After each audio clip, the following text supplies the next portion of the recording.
we just talked about brand positioning, which is the strategic part of brand positioning. And if you really think about brands, you'll realize that although you know some great crisp brands, it's very hard to get to that positioning. You can have lots of different thoughts, you can have different point of differences, different target segments, different frames of reference, lots and lots and lots and lots of different choices. But then you want to hone into the right choice. That's the trick of marketing. To explain marketing, the concepts aren't that difficult to grasp, but they are very, very hard to do right. There's lots and lots of ways to do marketing wrong, and only a few ways to do marketing precisely right. And the next concept that I'm going to talk about is a brand mantra or an elevator speech.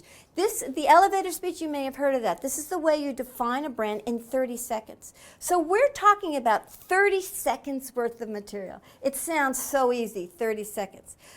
But the truth of the matter is, to get the right critical 30 seconds, the right brand mantra, that takes lots and lots of analysis and a lot of wrong turns and a lot of wrong ways. If you come up with a brand mantra right away or an elevator speech right away, maybe you're lucky, but chances are you haven't given it enough thought. You really do need to think about lots of the different positionings. So what I'm going to suggest here, what I'm going to talk about, is relatively easy concept to get, but it's very hard to do well.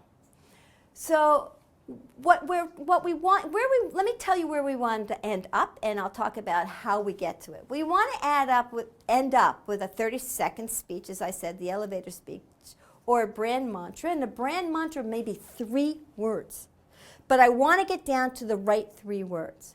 And so one of the things you do is when you're creating a brand and thinking about a brand or thinking about a product category, there's a lot of market research that you can do to try to figure out what's going on in customers' heads and how do they think about the category and how do they think about different brands. And one way you can think about it, in order to figure out again what's the essence of the brand, what's the brand mantra, is to develop what's called a mental map. And what a mental map is, a kind of a graphic with circles and arrows and things like that of what the brand is. And it's kind of a thought association process. You ask the consumer, what comes to mind when you think of the brand? And then there's lots of different ways to do this, and I'll just show you one, but there are a lot of different ways. And you write down what the brand is, what the essence of the brand is from the consumer point of view, what the different associations are, and how those associations lead to other associations. And some people call this mental maps, some people call them schemas. And there's a lot of different techniques you can do in these mental maps. The size of the circle can be how often that association is named by different people. The lines that connect one circle to another circle can be the strength of those associations. But essentially what you're developing is, sometimes it's called a semantic associative network or a mental map. You're developing a picture of the thought associations that come up with the brand.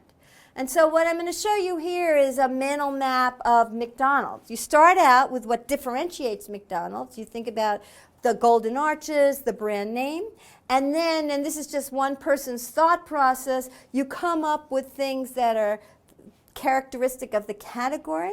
And so those are the red circles. So McDonald's makes meals, it provides services, it's, family food, family fun, it's good value. And then the yellow circles here are the associations which each one of these points of parity, actually, frame of reference characteristics that are unique to McDonald's. So McDonald's has certain meals. What are the meals that McDonald's has? Well, it gives hamburgers, it has breakfast, it has fries. What are the brands associated with those meals? Egg McMuffin, a Big Mac. What's the quality? Well, it's always consistent, it's fresh, it's good tasting. This is one example of a mental map. There's lots of other ones that you can come up with, but you can see the idea here is that you have circles and lines that connect these associations. You can do this in a lot of different ways. You can do it, the closest ones to the core are the ones that are top of mind, that come up first. The ones that are further away, come up after a time. And so there are a lot of things, but what I'm trying to get here is all of the thought associations that come up with a brand. And then what you want to do is do this over several customers and do it in market research stages several different ways.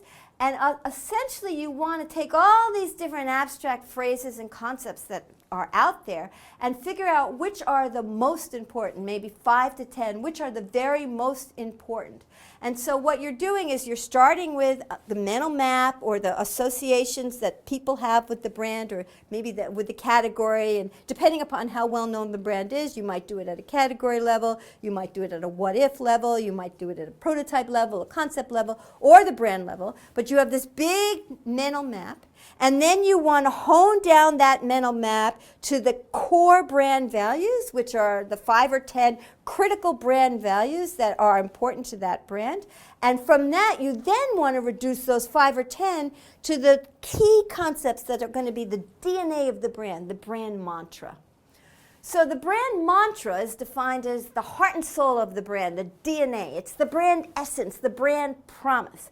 And it's again, goes back to that elevator speech. It's just really what people think of as the core of the brand. It's very important to know this brand mantra, because everything you do within this brand mantra, all your products that you come out with, all your new products, all your advertising, has to all fit within the essence. The customer's going to know the brand mantra. The employees are going to know the brand mantra.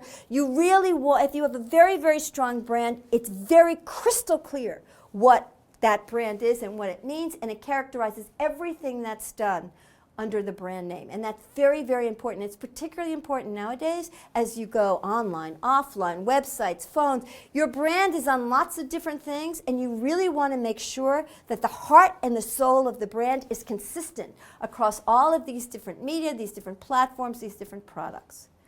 So what is the essence of the brand mantra? It has 3 basic parts. One part is the brand function. It describes the nature of the product or service.